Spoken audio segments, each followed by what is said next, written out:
You had mentioned in our email correspondence that you said you wanted to go over the pay structure, because I know that is important to a lot of writers who are thinking this for the first time. This is part 2 of an interview I had with Hannibal Hills, a voice actor for many audiobooks.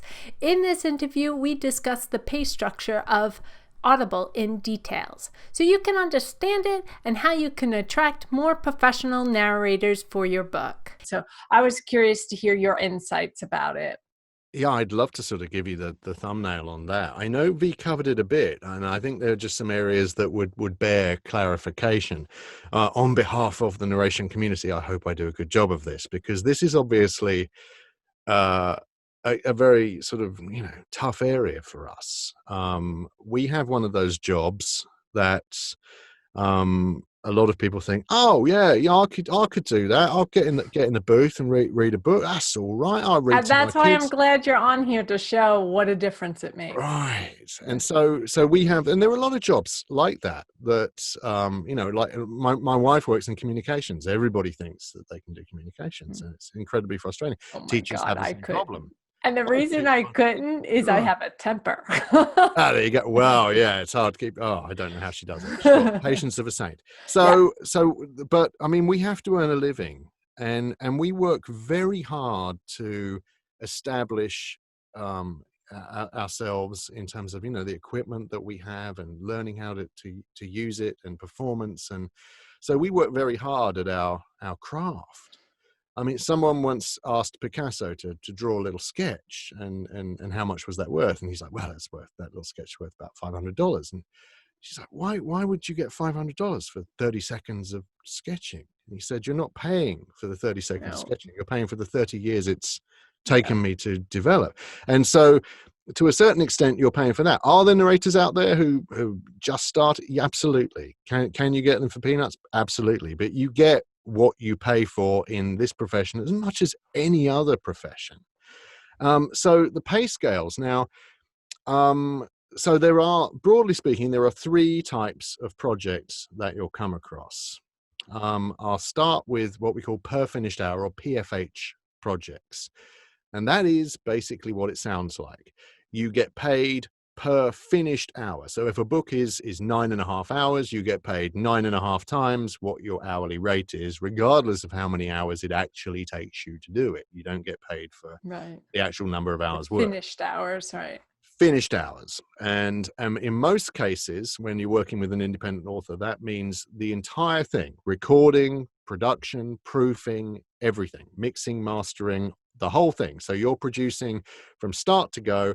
The end product is the finished files that are uploaded as your audiobook. That's what that means. If you're working with larger publishers, often they want you to send them what they call the raw files, and then they have in-house editors and producers who do that. So a lot of the bigger publishers, that's what you do. You send the raw files, and then they do the rest. They'll even proof it for you and that's tell you nice. where you messed up. Of course, they, I guess, get a cut of the proceeds as well. Yeah, it's a different kind of model. I understand that they do. It's just but with us, if we're working an independent, then and you're paying PFH, so then you're paying for however many hours. And like I say, a rough guide is 9,600, 9,700 words is about an hour's worth of recording. So you can guess it, and ACX sort of helps you out with this as well.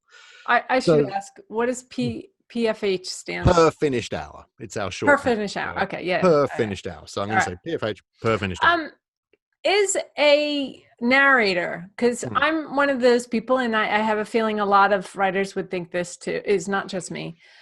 Can they estimate how much per finished hour is going to cost? Because, and I don't usually mind if they end up going over, but, you do have a budget as a writer, and there's always a concern of, oh God, what if they go over? I don't know if I have the money to pay them, but I want to finish this project.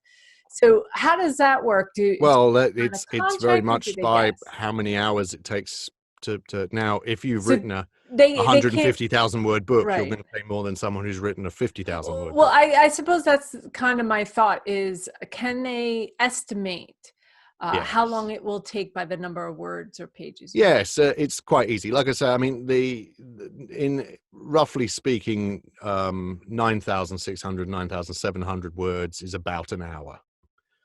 Okay. So if you divide by that, just, you get roughly your PFH. Just for the audience sake, sure. I would, as I'm a writer myself, I would estimate that lower. I would probably say 9,000 words. And that way, if it goes over, you're budgeted for it. I'm just saying. Good idea. That's how I would do it. It's a good idea. That's for those who have a budget. And that's, my last interview with Amanda Smith, we were discussing this, how today author needs to have a lot of upfront costs to become author, to make a living from it. So, yeah. I mean, you're right. That's you can't skimp on your cover. You can't skip on editing, and you know, right. And per finished hour books are attractive to narrators because there's no risk. Yeah. We sometimes don't earn as much from them. My biggest earners by far are my royalty share. Oh, wow. But because I've been lucky in some cases, and in some cases, you know, can spot a winner. But PFH means great. So we get paid for that number of hours. We finish the project, it's done. We get paid and we walk away. We never see any more money from that project. The rights to that audiobook completely in their entirety go to the author or the publisher, what we call the rights holder, whoever that is. And we walk away from the project, and great. In some cases, we'll promote it, but we don't have much incentive to do that because it doesn't earn us any more money. And what does earn us more money is moving on to the next project. So that, from the downside, perhaps if there is one for PFH, is that your narrator's not so much interested in how the book sells down the line. They're just interested in doing the very best job they can, so that you believe and understand you've got value for money. That's an excellent point. They won't go out and... In some cases, I've promoted because I'm proud of the work. Right. And so I'll go out. I have my own mailing list, much as an author does, of people who regularly review and people who are regular listeners. I don't use the word fans if I can help it, but I have people who seem to enjoy what I do on a regular basis. And so I have a mailing list, and I will, any project I'll send out each month to them saying, look, this is new stuff, and my PFH will be in there because I think they'd be interested in listening, and I'm proud of the proud of the work I'm doing. You know, now that you mentioned that the list, what I find interesting is I never thought to look a narrator up on Amazon. I did it to check out your work, to see what you had done, and I was like, and I as I read, you had an author page, right? Yes, and I have because I've written a couple of books as well, so I've been on the other side. Okay. Just nonfiction. Yeah. And I was like, it never occurred to me. And looking at your books, like I said, that's when I noticed, okay, you do a lot of fantasy and supernatural, and I tend to like that. So if they do that type, and I like to hear your voice, I could see that. I never thought to follow the narrator. Go to ACX and look at the profiles, or on Audible, you can punch in a narrator's name, and you can see all the books they've done. Yeah. And see whether you like those, and also read the reviews.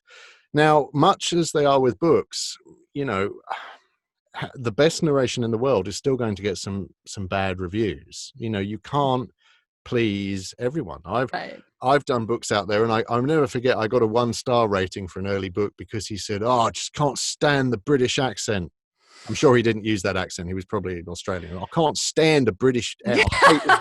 And I'm like, why did you buy this book? Yes. Sample. Because you get a sample. But I will tell you, when I first started, because I have another YouTube channel, and when I started on that YouTube channel many moons ago, and I wouldn't show my face. I still hate doing it, but there you go. Is I had someone said, why are you doing this? You sound like a girl.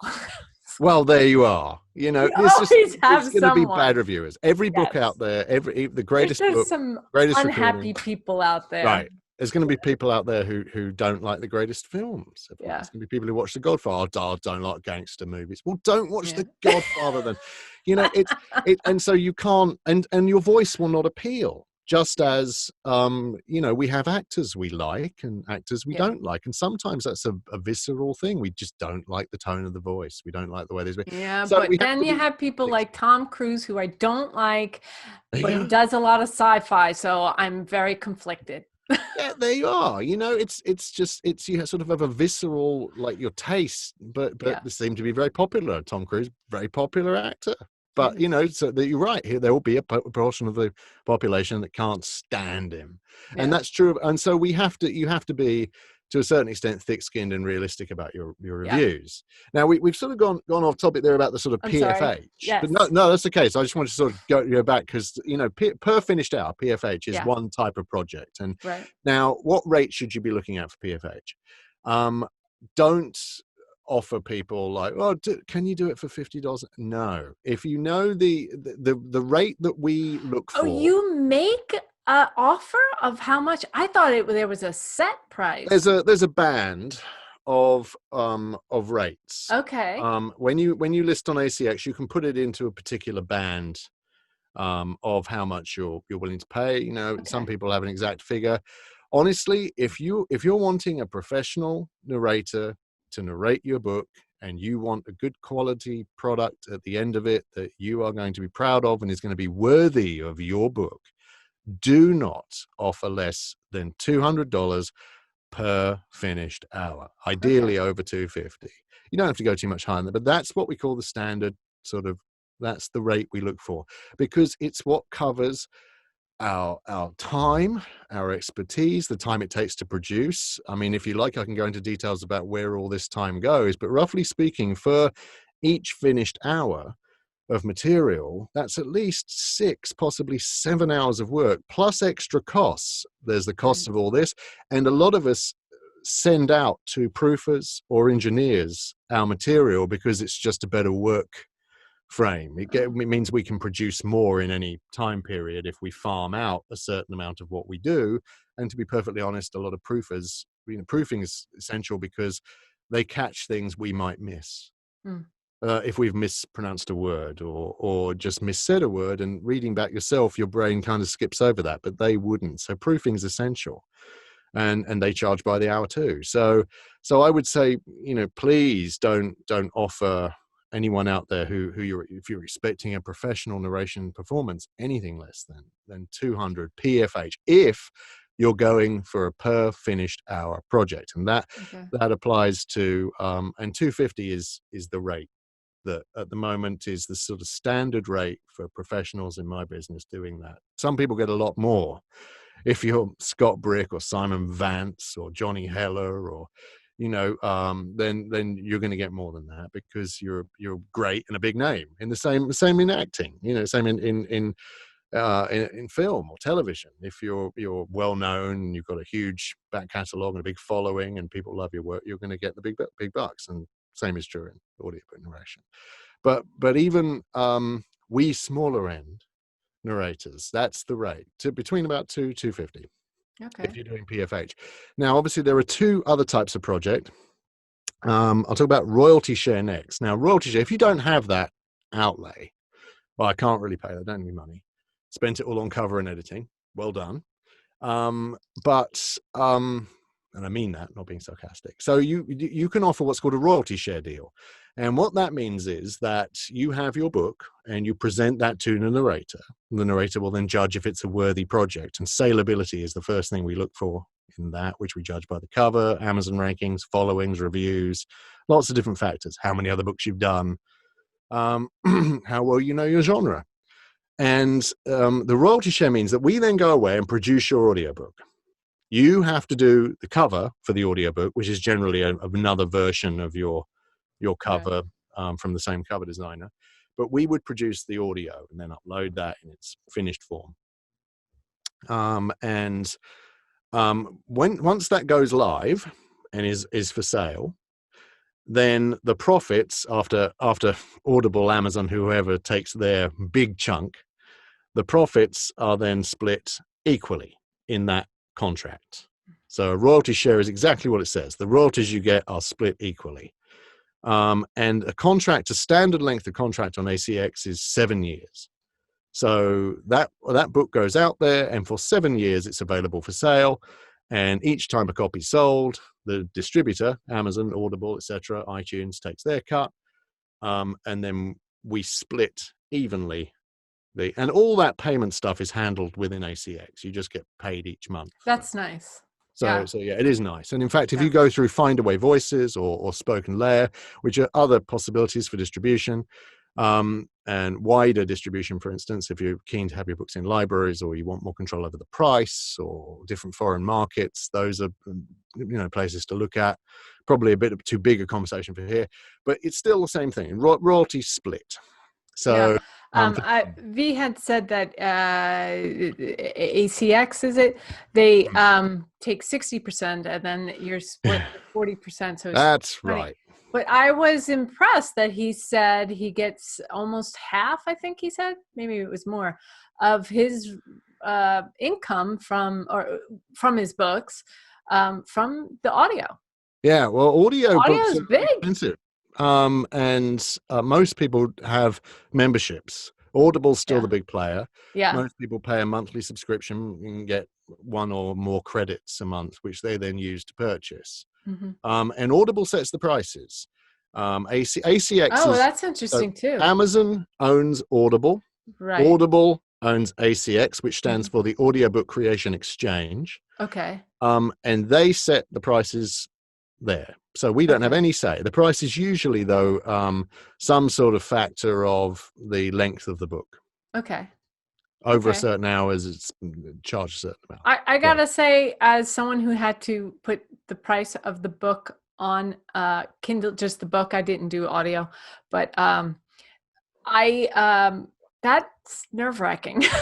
So yeah, you don't get to say in the price on Audible. I suppose if you're good at that, okay, but yeah, I mean, yeah, that's right. I mean, when you're putting out a Kindle book, then you're aware that you have to be over $2.99 in order to get the 70% rate. Right. And they'll tell you how much you'll probably get. Probably. Then you've got to set it in all those foreign different markets. But and there's taxes for them, and yeah.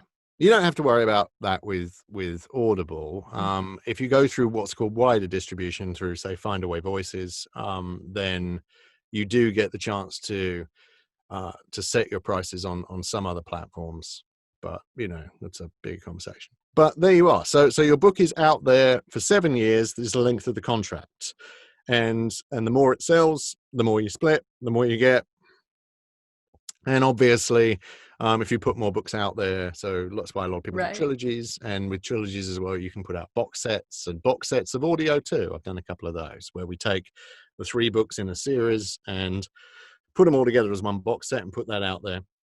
Oh, so I know V is writing a 3rd book for Nika Bashar. Right. And I'm sure he'll ask you to read it. So if he puts that in as a package, does that package do you reread it, or does he just take so you take the 3, he puts it together. So that is another 7 years from when he for published that contract, not for the originals, but for that out there. Okay. That's interesting to keep note of. Now, I think it's worthy of, but box sets are great, because what we've discovered is that box set listeners are a different breed of people to individual book listeners, and so you get a lot more. So it's not the same people going, "Oh, I've already read that. I don't need the box set." I'm astonished by box set people. I sat next to a writer at I want to say it was a craft show or something, and she was explaining, she would ask somebody if invite them to her booth, and then she would say they would buy all 3 books. They have never read her before, but they would want all of them, and it's like, don't you want to test them out first? Well, haven't you ever played Monopoly? You want the sets. 80% of the time they bought the set because you want the set. Yeah. Particularly if it's signed copies or something. You want the set. I don't know if she So had it signed. So with Nekka Bashar, he'll produce Nekka Bashar 3, Yeah.